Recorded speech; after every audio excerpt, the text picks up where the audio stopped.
Panadol की तरह अक्सर घरों में दर्द में कमी के लिए ब्रूफिन को इस्तेमाल किया जाता है। ये ब्रांड नेम है इसका ब्रूफिन, लेकिन जो इसका फार्मूला है या जो इसका जेनरिक नेम है वो आइबुप्रोफेन है।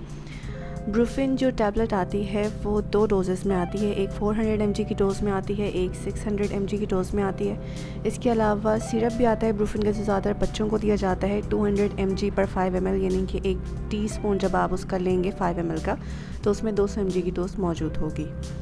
इंडिकेशंस या इस्तेमाल क्या है ब्रूफिन का?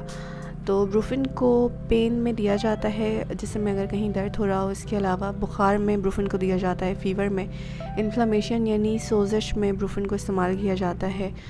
यानी कहीं अगर आपको सूजन हो गई हो, कोई हिस्सा लाल हो गया हो, या फिर अगर कहीं दर्द हो रहा हो उसकी वजह से, तो ब्रूफिन को इस्तेमाल किया जाता है। इसके अलावा डॉक्टर्स अक्सर आर्थराइटिस के पेन में ब्रूफिन को प्रिस्क्राइब करते हैं, यानी जो आपके जॉइंट्स का दर्द होता है उसमें। स्प्रेन्स और स्ट्रेन्स में ब्रूफिन को दिया जाता है, यानी अगर कोई पट्टा खिंच गया है, आपका मोच आ गई है, तो उसके दर्द में भी ब्रूफिन कमी लाती है। इसके अलावा लो बैक पेन यानी कमर का जो निचला हिस्सा है उसके दर्द में ब्रूफिन को दिया जाता है।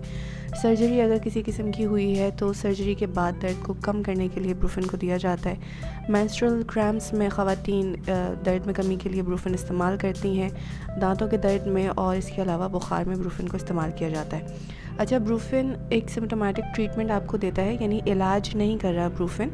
ज़ाहिर है अगर आप आर्थराइटिस के दर्द के लिए ले रहे हैं तो दर्द में कमी आ जाएगी, लेकिन आर्थराइटिस का इलाज नहीं कर रही है ब्रूफिन।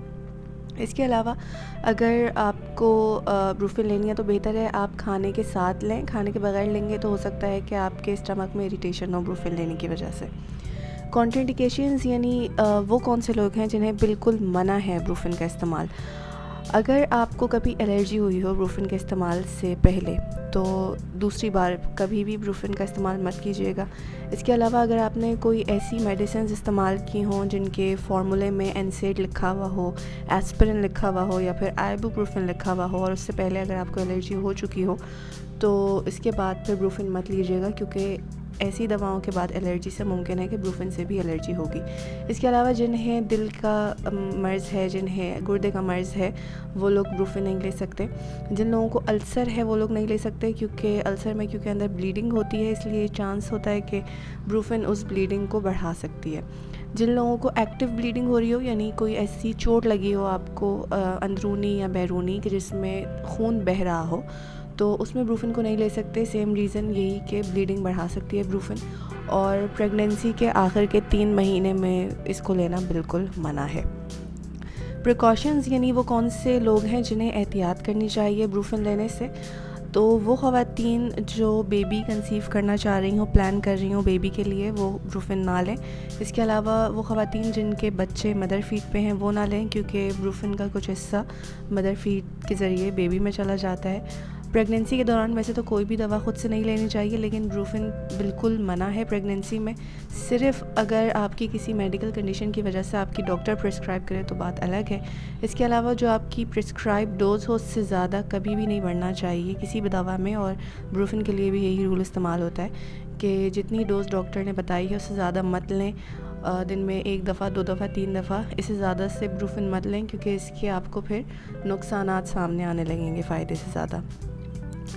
जो लोग ड्राइव कर रहे हों ख़ास तौर पे, या जो हैवी मशीनरी ऑपरेट करते हों, कहीं ऐसी जगह जॉब करते हों, या ड्राइवर हों कहीं पे, या फिर जहाज़ उड़ाते हों, पायलट हों, कोई भी हैवी मशीनरी का काम हो या ड्राइविंग का काम हो, तो उसमें एहतियात की ज़रूरत है ऐसे लोगों को, क्योंकि ब्रूफिन का साइड इफ़ेक्ट है एक, कि इसको लेने के बाद कुछ लोगों को हो सकता है कि डिज़ीनेस यानी चक्कर फ़ील हो सकता है कुछ लोगों को धुंधला नज़र आने लगे, तो इस वजह से एहतियात की बहुत ज़रूरत है।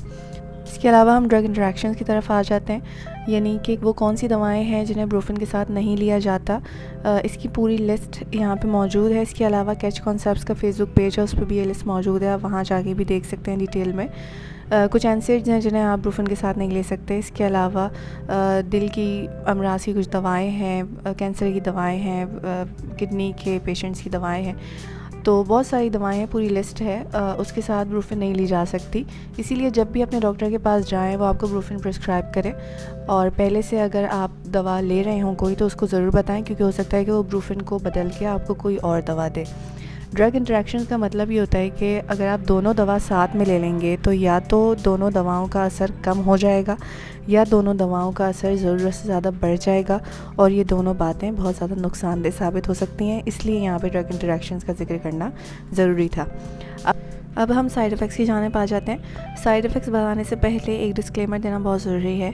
अगर आपके डॉक्टर ने आपको ये दवा प्रिस्क्राइब की है तो बराए मेहरबानी ये वीडियो देखने के बाद दवा का इस्तेमाल मत छोड़िएगा, क्योंकि दवा को लेने का फ़ायदा ज़्यादा और उसके साइड इफ़ेक्ट्स के होने के चांसेस बहुत कम होते हैं। दूसरी बात ये, हर किसी को साइड इफ़ेक्ट्स नहीं आते, बहुत ही कम परसेंटेज होती है लोगों की जिन्हें साइड इफ़ेक्ट्स नुमायाँ होते हैं, और ज़्यादातर ऐसे साइड इफ़ेक्ट आते हैं जैसे सर में दर्द हो गया, पेट ख़राब हो गया, तो दवा का इस्तेमाल जब छोड़ दिया जाता है साइड इफ़ेक्ट्स खुद ब खुद ख़त्म हो जाते हैं।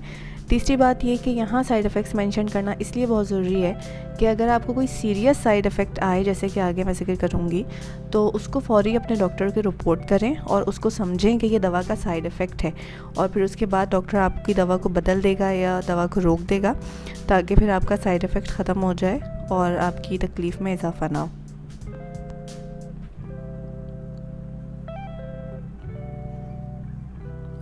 जो इसके साइड इफ़ेक्ट्स हैं उसमें स्किन इरिटेशन या एलर्जी शामिल है, और इसके अलावा थकन का एहसास हो सकता है, स्टमक डिसऑर्डर्स हो सकते हैं, पेट ख़राब हो सकता है आपका, यानी मतली हो गई, डायरिया हो गया, या वॉमिटिंग भी हो सकती है।